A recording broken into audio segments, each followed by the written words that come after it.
UFO, Unidentified Flying Object. Matagal nang pinag-uusapan, hanggang ngayon nananatiling misteryo. Produkto nga ba sila ng aktibong imahinasyon o totoo? Ang kasagutan, hinahanap pa rin sa kalawakan. March 4, 2009, nabulabog ang tahimik na kalsadang ito sa Novaliches, Quezon City.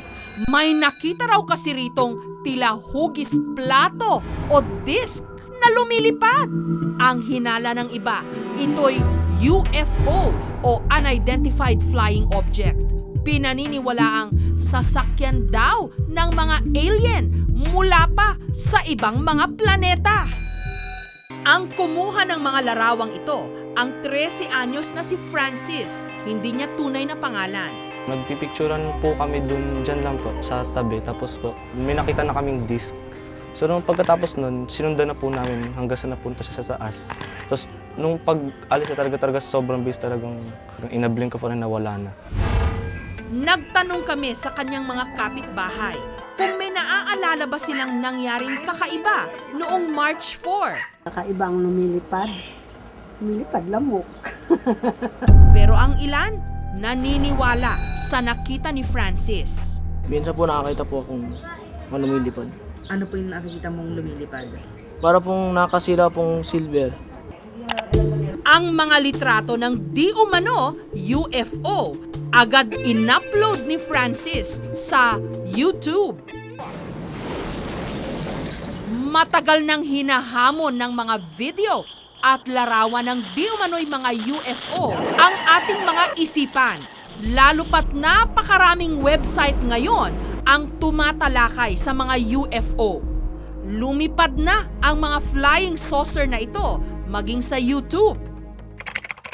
Isa sa mga pinagpipiestahang video ang kuha ni Tony Israel noong taong 2000 sa isang di umano UFO na namataan malapit sa dati niyang bahay sa Las Piñas.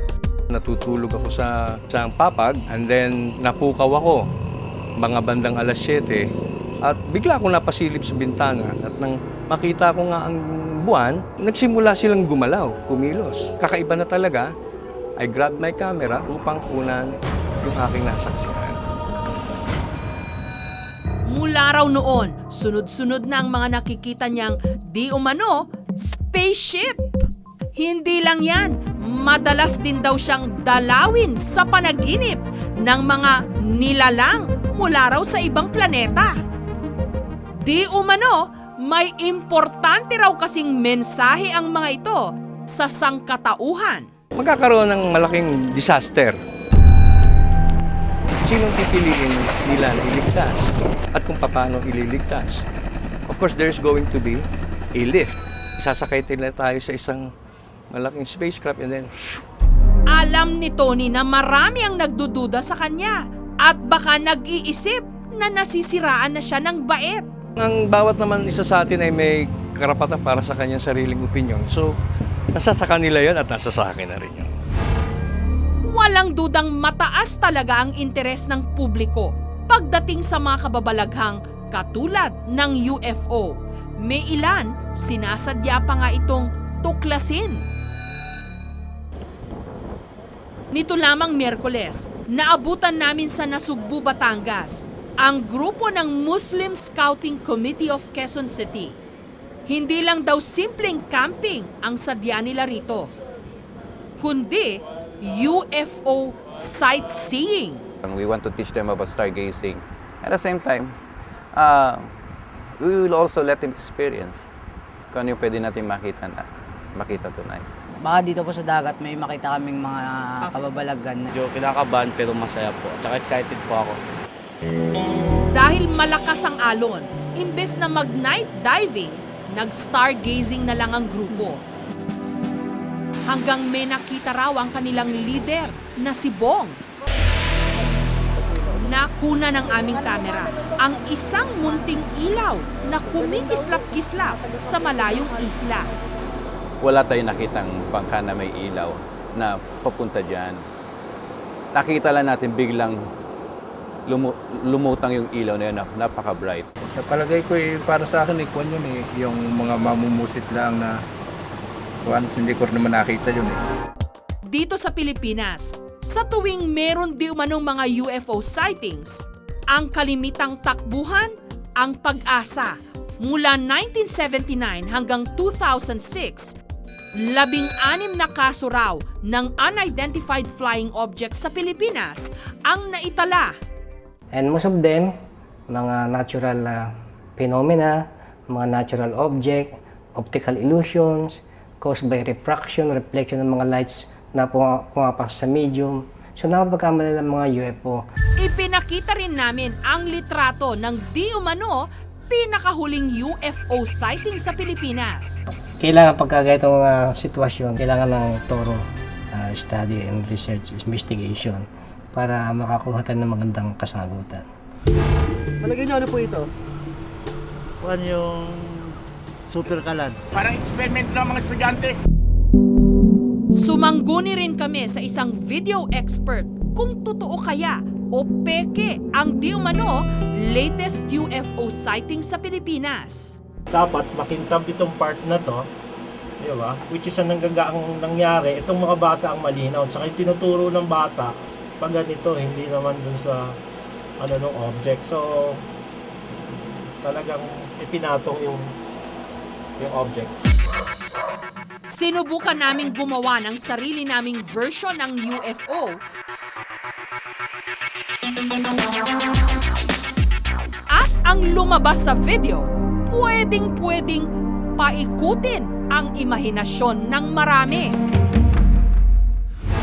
Pero sa kabila ng mga agam-agam sa mga UFO, may ilan pa ring naninindigang totoo ang mga ito at hindi lang gawa-gawa ng tao.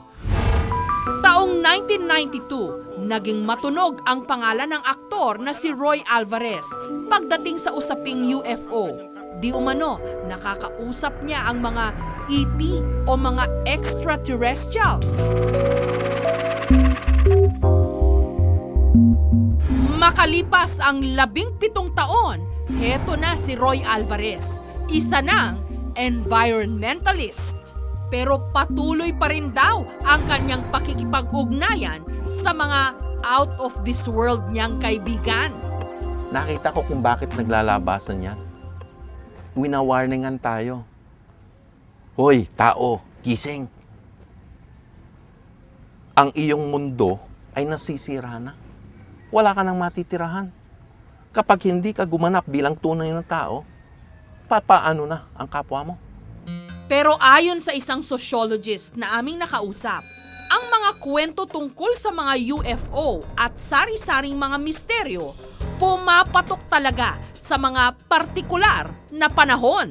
Yung mga Pilipino kasi gusto nilang i-entertain yung idea na merong UFO. Gusto nilang paniwalaan na there is something out there na pwedeng tumulong sa kanila, magsalba sa kanila, lalo na ngayon sa panahon ng pandaigdigang krisis.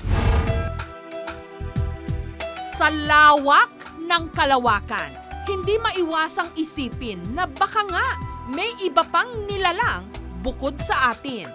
Malay nga natin, baka totoong may UFO. Pero hanggat walang konkretong pruweba at malinaw na eksplanasyon, tiyak na patuloy na iiral ang imahinasyon ng ilan. Patuloy na maghahanap ng kasagutan.